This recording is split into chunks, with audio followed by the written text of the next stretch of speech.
And we are live.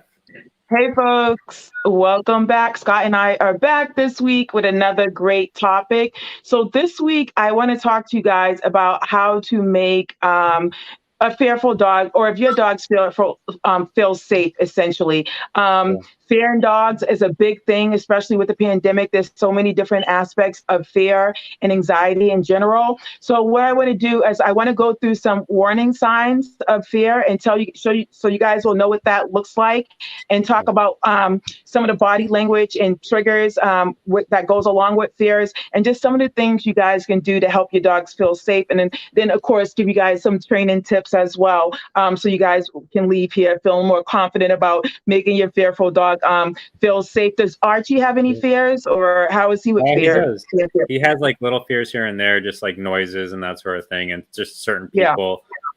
Yeah, I think there is a certain level of like fear, anxiety sometimes with different dogs and that sort of thing, because Yep. that's sort of where his reactivity shows up. Sometimes it's like Hmm. he just wants to play with them. Other times it seems like there's more of a he's not really into the dog, and there's some anxiety there. And Yep. then like there's always sort of the fear if we were to leave him alone at like my parents' place, then he dives into being fear and anxious that way. But it's Exactly. Yep. And so, just like Scott's talking about, folks, like he kind of knows Archie and knows what he's fearful towards, and yeah, what to look out for. So, kind of going through that. Um, Talking about fear and stuff, one of the things I talk to my clients about is actually looking at your dog's body language and knowing how to read your dog's body language. Some of the signs that a dog is fearful may be obvious, such as some of the obvious ones are like if your dog's like cowering away, or if they're running away from things. Those are obvious signs of fear. But there are some signs that are not so obvious. And I talk to my clients about this all the time, but let me go through some of them and tell me if Archie, have you seen some of these with Archie as well? So yawning, that's one of the ones that a lot of people misinterpret, like, oh, my dog's tired or they're bored. But this also could be a sign of emotional stress and stuff. And I always talk about looking at the situation your dog's, and if they look like they're bored and they should be bored, then they probably are bored. But if they're in an environment where you know that maybe there's a lot of people around and they don't do well with people, and you see them yawning, then most likely they're stressed out. So be sure to look at the environment and context in which it's happening. Also, another one is your dog showing disinterest in stuff that they usually would enjoy. So if you know that your dog loves toys and stuff, and you start to give them like, hey, here's your chewy toy, let's do tug, and they're like, no, don't want to do that, more than likely your dog is either fearful or they're a little bit stressed. Also, panting, that's a really big one, but also it could be a sign that your dog is overheated as well. So, again, look at the environment around you. Are you in the middle of like a heat, whatever, a heat wave, and it's like 90 degrees yeah, outside and your dog's out there? Or are they in an environment in which they're a little bit fearful? So you want to take that in consideration when you're looking at the body language and signs. Another one is your dog sniffing around. It's actually called a displacement behavior. So essentially, your dog, they'll do something. So they'll sniff around and do what you're asking them to do. So if you're like Archie, sit, and he may start sniffing. It's like, wait, what are you doing? You know how to sniff? What do you yeah, sniff? yeah. So in that sense, your dog may be a little bit fearful. So that's another sign. And one of the common ones that people really do know is your dog growling and lunging. Those are obvious signs of fear and stuff in your dog. And sometimes aggression is underlined by fear. So you want to, take a look at some of these things, within your dog's body language. And, most people do know their dog and know what they're kind of cower towards or fearful towards. So, keep an open eye on that. And also some of these ones that may not be so obvious. Have you seen Archie do any of those things? Well, interestingly enough, I took him to a new vet for his rehab and that sort of thing Yeah. on Monday. And so he was very aware that we weren't taking a normal route. His head was up. He was sitting in Yeah. the back seat. He had his stress yawns. I noticed the stress yawns because he definitely Yeah. wasn't tired. When he got out of the car, he had a stress shake. He Yes. was panting a little Yes. bit. And like Yes. usually, if you go on a car ride and everything's kind of feeling normal, he'll just like end up laying down on the back seat, and because we have like a dog hammock, so he'll just lay down. He'll sort of like sleep and he'll hang out. Um, Hmm. when I was taking him and he realized it wasn't usual, he was sitting up. He was standing up. He was looking out the window, what's going on. And then Yep. he had to go in on his own because of all the rules now. He has to go in on his own, met a new vet, met new people, completely brand new place. So the ride home, he, Hmm. instead of putting his head down, when he's stressed afterwards, he'll lay out, but he'll have his head up and that sort of thing. So Yeah. a lot of Yep. different, that was like a classic, like super stressful event. So I got all the Exactly. warning signs, right? So Yeah, yeah. Always bringing your dog to new places they haven't been to is always a stressful event. But if your dog's kind of fearful or kind of anxious, maybe going to the vet, then that just adds on to it. But it yeah, sounds like you notice the signs and kind of, help them along. And yeah, so what I want to do is get into some of the things you guys can do to actually help your dog feel safe until you guys can get some training or work on it a little bit. So one of the things I always talk about is socializing your dog in general. Is socialization is critical during the early stages when they're a puppy, and I talk about that as well. But it's also important throughout the time. Just keep on exposing them to new situations throughout their life. Especially, I tell folks, think about the bigger picture. Think about what your family does long term. Do you go on hikes? Do you go to parks and stuff? And start taking your dog to those places first, and then of course start socializing them to other places so that they're not so fearful when they do experience those places as well. And the same thing with the vet. I hear that a lot. Oh, my dog's afraid to go to the vet. You can actually take your dog to the parking lot yeah, of the vet ahead of time, just so it's not so new when they go there. Just doing things like that to kind of expose them. Also, taking your dog out to different situations also helps them build confidence yeah, around that environment with the different people, also the different animals in the world, and not help and helping them feel not so anxious around them. So just making sure, again, taking them around, boosting their confidence, telling them how good of a job they're doing. Good job walking on a leash, Archie. Good yeah, job, Archie. Archie. You're doing amazing. yeah, So they love, like, just boosting their confidence will help. Um, Also, desensitizing them to things that you notice they're afraid of. yeah, So you can work around situations that you feel like they're fearful with. Just holding them at it. Go into that space where they may be a little bit nervous, but not like forcing them to go in. Using treats. Letting them know it's okay, but not just submerging them. So it's called desensitizing, but that's something you could work with a trainer with as well. But you can do it on your own in a simpler format.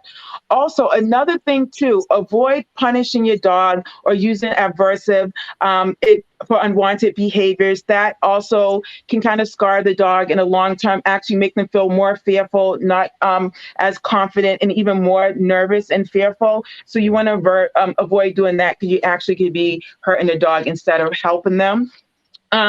Also, I talk about this as well with my clients, and when they onboard to training, is engaging your dog in mental stimulation. Dogs love sniffing; they love being engaged. I teach my clients to game find it, tossing treats helps the dog use their nose. In turn, it tires them out. And the whole point behind engaging them, like in puzzle toys and stuff like that, is it requires them to use their mind. And if they're thinking about engaging in toys, they're not thinking about a fearful situation or environment. And so that's why I always encourage my clients to bring treats with them in situations where they think their dog may be fearful or a little bit stressed out, because that will just help them keep engaged in something else rather than focusing on the environment.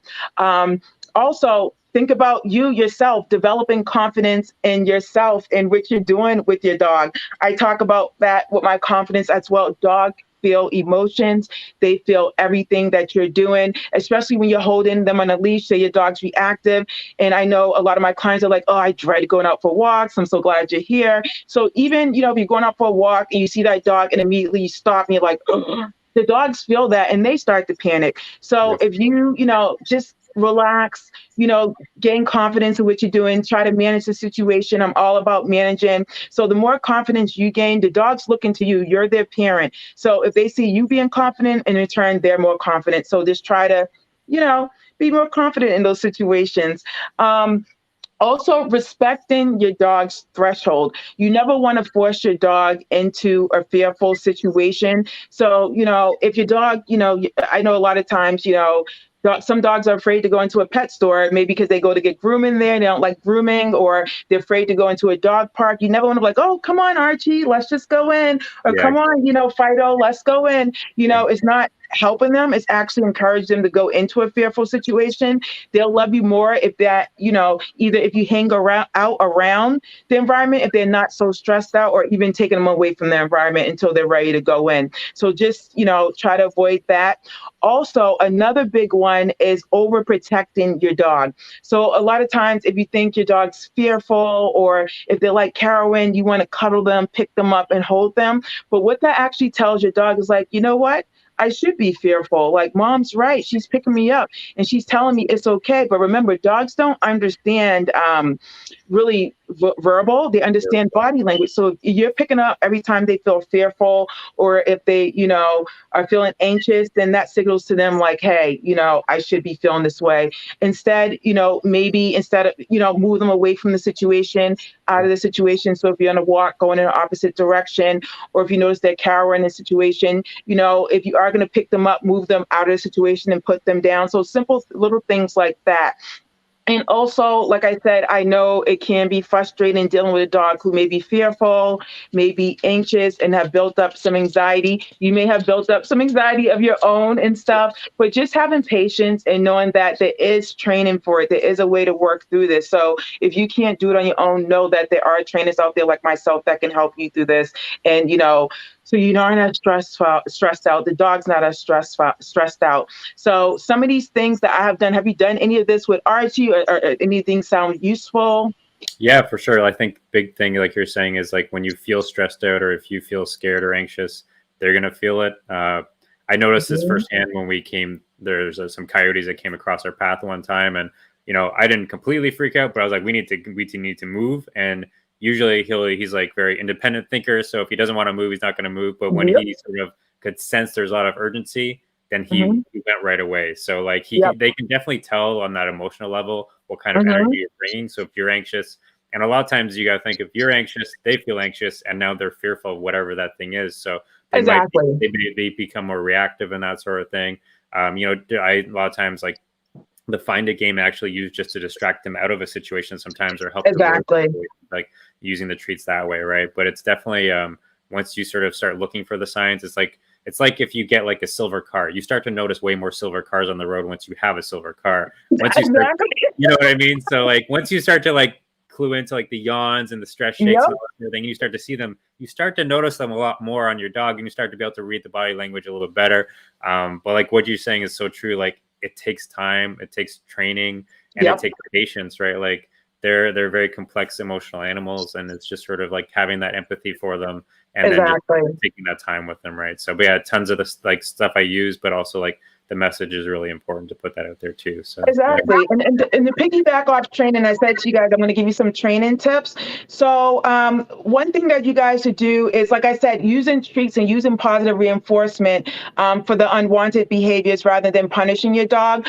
So if you're doing any type of training with them, using treats. If they're not treat motivated, just using toys and trying to encourage them in situations in which you want them to, perform better. Also, again, just being patient with your dog. You don't want to put unrealistic expectations on a fearful dog. You want to keep in mind they didn't get fearful overnight, so it's going to take some time to change. For example, if your dog is nervous in a training class, then you may want to use private lessons instead. So, and have a trainer work through that, because it does take time, and sometimes you just need a little bit of guidance.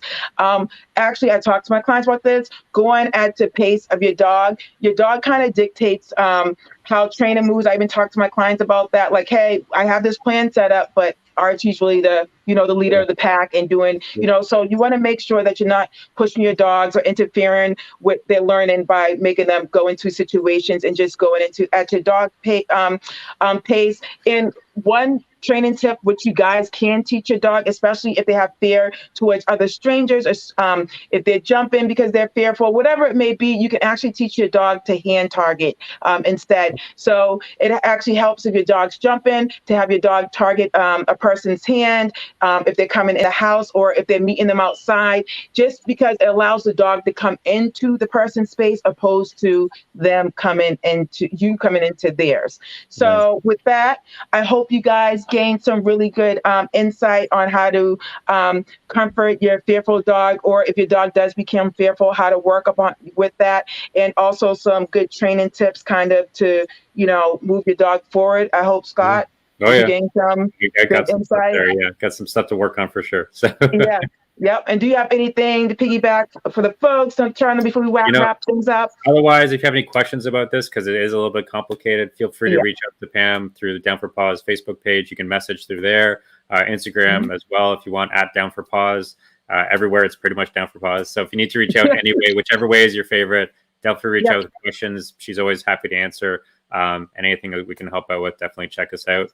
Otherwise, we'll see you next week with another awesome live. And hope Yep. everyone has a great week. So.